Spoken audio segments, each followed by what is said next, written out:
पंतप्रधानांच्या खनिज निधीतून शिलाई आणि कांडप वाटप मशिनीच्या या वितरण समारंभात उपस्थित महाराष्ट्र राज्याचे भारतीय जनता पार्टीचे प्रदेशाध्यक्ष आणि राज्याचे महसूल मंत्री आमचे मार्गदर्शक नेते आदरणीय चंद्रशेखर बावनकुळे साहेब, नुकतेच या ठिकाणी मार्गदर्शन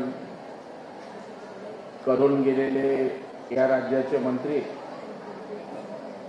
मुंबई उपनगर जिल्ह्याचे पालकमंत्री आशिषजी शेलार, सन्माननीय आमदार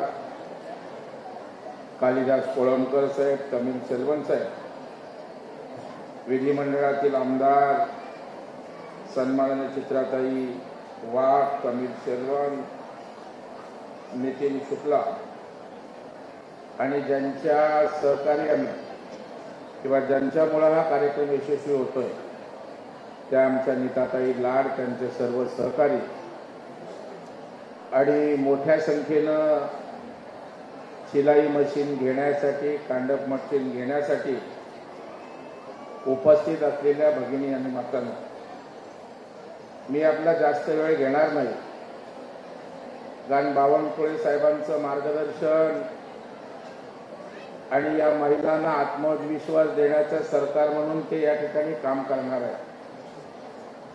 परंतु आज एक अतिशय हृदयस्पर्शी अशा प्रकारचा कार्यक्रम आहे।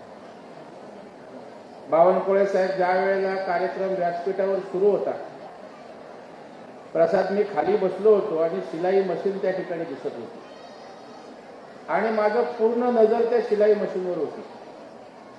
याचं कारण माझ्या वडिलांची एसटी मधली नोकरी गेल्यानंतर तेव्हा उषा शिलाई मशीन होती आणि माझी आई अशाच प्रकारचं शिलाई मशीन घेऊन आमच्या भावंडांचं तिने त्या ठिकाणी यावर कपडे शिवले, लोकांची त्या ठिकाणी गावातली शिलाईची कामं केली आणि त्यामुळे प्रवीण दरेकर घडला वाढला आणि आज तुमच्या समोर या ठिकाणी मार्गदर्शन करायला उभा आहे। ही ताकद या ठिकाणी या शिलाई मशीन मध्ये आहे। म्हणजे शिलाई मशीन म्हणजे केवळ एक मशीन नाहीये, केवळ हे यंत्र म्हणून आपल्याला दिलेलं नाहीये, तर या पंतप्रधान नरेंद्र मोदी साहेबांच्या भावना आहेत, या राज्याच्या मुख्यमंत्री देवाभाऊंच्या भावना आहेत की केवळ माझ्या लाडक्या बहिणीला 1,500 रुपये देऊन त्या सबल होणार नाहीत, निश्चित त्यांच्यातला आत्मविश्वास वाढेल, पण ज्या वेळेला अशा प्रकारची रोजगाराची साधनं उपलब्ध देऊ त्या लाडक्या बहिणी 1,500 वरून महिन्याला 15,000 रुपये कमवू शकतात, हे सांगणारा या ठिकाणी आपण कार्यक्रम संपन्न होतोय। आणि म्हणून आंतरराष्ट्रीय महिला दिन उद्या आहे आणि त्या महिला दिनाच्या पार्श्वभूमीवर हा कार्यक्रम या ठिकाणी होतोय। बावनकुळे साहेब, मी एका जिल्हा बँकेचा अध्यक्ष आहे आणि मगाशी आशिषजींनी त्या ठिकाणी भावना व्यक्त केली। माझ्या महिला भगिनीलाही माहित आहे की ज्या वेळेला 500,000 रुपये अकाउंट उघडण्यासाठी या मुंबईतल्या बँका पैसे घेत होते आणि मी टीव्हीवर बातमी वाचली, त्यावेळेला मी बावनकुळे साहेब निर्णय घेतला की 0 बॅलन्स अकाउंट उघडायचे आणि 70,000 मुंबईमध्ये या लाडक्या बहिणींची 0 बॅलन्स अकाउंट मुंबई बँकेने त्या ठिकाणी उघडले।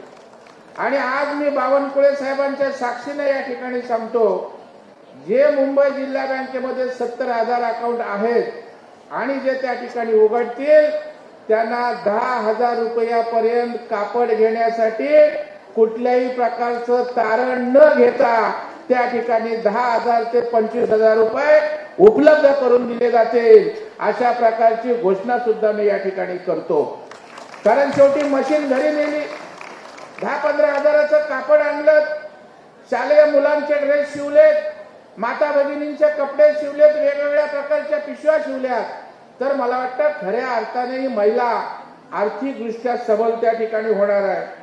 आणि आम्ही अशा प्रकारचं धाडस केव्हा करतो, ज्या वेळेला राज्याला देवाभाऊंसारखा लाडक्या बहिणींचा लाडका भाऊ म्हणून देवाभाऊ या राज्याचं नेतृत्व करतात, त्यावेळेला आमच्यासारख्या कार्यकर्त्याच्या डोक्यामधून अशा प्रकारच्या धाडसी कल्पना त्या ठिकाणी येतात। आणि माझ्या सगळ्या लाडक्या बहिणींना या ठिकाणी मी आवाहन करणार आहे की आपण सगळ्यांनी त्या ठिकाणी मुंबई जिल्हा बँकेमध्ये या अकाउंट उघडा।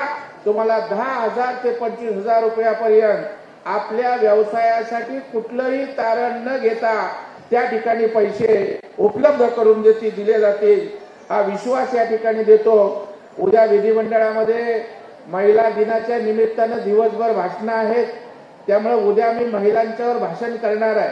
त्यामुळे मी आज काही जास्त वेळ या ठिकाणी बोलत नाही, कारण बावनकुळे साहेब हे राज्यभर फिरत असतात आणि राज्यामध्ये संघटन बांधत असताना या महिलांना त्या ठिकाणी सक्षम करण्यासाठी, महिलांचं नेतृत्व त्या ठिकाणी ताकदवान करण्यासाठी ते काम करत असतात। त्यामुळे त्यांचे आशीर्वाद आणि त्यांचं मार्गदर्शन या ठिकाणी महत्वाचं आहे। मी जाता जाता माझे मित्र प्रसाद लाड यांचं मनापासून कौतुक करेन, अभिनंदन करेन की आज 2-3 दिवसापूर्वी कार्यक्रम या ठिकाणी ठरला आणि या सभागृहातलं ग्राउंड फ्लोअर, फर्स्ट फ्लोअर आणि सेकंड फ्लोअर हे तिन्ही फ्लोअर त्या ठिकाणी तुडुंब भरू शकतात। यामागे तुमच्या महिलांप्रती असणाऱ्या त्यांच्या निष्ठा, श्रद्धा आणि या महिलांच्या हाताला काम मिळालं पाहिजे या भावनेतनं या अशा प्रकारचा कार्यक्रम ते यशस्वी या ठिकाणी करू शकले। आणि आमच्या नीता वहिनींचं सहकार्य असल्याशिवाय प्रसाद भाऊ काही करू शकत नाही। त्याच्यामुळे प्रत्येक कार्यक्रमात सावलीसारख्या आमच्या नीता वहिनी सुद्धा त्यांच्या सोबत असतात। मी त्या दोघांचं आणि त्यांना सहकार्य करणाऱ्या सगळ्या त्यांच्या टीमचं मनापासून अभिनंदन करतो। आणि या ज्या वेळेला या 6-7 हजार महिलांमधना उद्या 500 महिला तरी येऊन पुढच्या 1 वर्षांनी सांगतील की आम्ही त्या ठिकाणी आमच्या स्वकर्तृत्वावर रोजगार मिळवलाय, आम्ही लखपती त्या ठिकाणी झालेलो आहोत। मोदी साहेब लखपती दिदी करतायत, परंतु आज या ठिकाणी देवाभाऊने मशीन या ठिकाणी दिलेली आहे, त्यातनं पुन्हा आम्ही लखपती होऊ अशा ईर्षेनं आपण सगळ्यांनी कामाला लागा। सरकार आणि मुंबई जिल्हा मध्यवर्ती बँक आपल्या पाठीशी ताकदीनं उभी राहील हा विश्वास या ठिकाणी देतो। आणि बावनकुळे साहेब आम्ही बोलतो ते करतो। मुंबईमध्ये सेल्फ डेव्हलपमेंट आणली, इमारतीनं आम्ही सांगितलं बिल्डरकडे जाऊ नका, पैसे आम्ही देतो। मुंबईमध्ये आपण 15 इमारती उभ्या केल्या, 1600 प्रस्ताव आपल्याकडे आलेले आहेत। 360 स्क्वेअर फीटामधनं मध्यमवर्गीय माणूस, मराठी माणूस 1400 स्क्वेअर फीटात राहायला गेला। गेल्याच आठवड्यात मुख्यमंत्री चारकोपला आले, 400 स्क्वेअर फीटामधला श्वेतांबरा हाऊसिंग सोसायटीचा आज तो रहिवासी 1000 स्क्वेअर फीटात राहायला गेला। हे जिल्हा बँकेच्या सहकार्यानं प्रकल्प उभे राहत आहेत। मग जर कोट्यावधीचा निधी अशा प्रकल्पांना आपण देतोय तर माझ्या महिला भगिनींसाठी जी आर्थिक ताकद आपल्या मागे उभी करावी लागेल ती मुंबई जिल्हा मध्यवर्ती बँक करेल एवढा विश्वास आपल्या सगळ्यांना देतो। आणि मला या ठिकाणी बोलावलं, प्रसादजी सन्मान करून 4 शब्द बोलण्याची संधी दिली त्याबद्दल आपला मनापासून ऋणी आहे। आपल्या या कार्यक्रमाबद्दल मी आपल्याला खूप खूप धन्यवाद देतो, शुभेच्छा देतो। जय हिंद, जय महाराष्ट्र।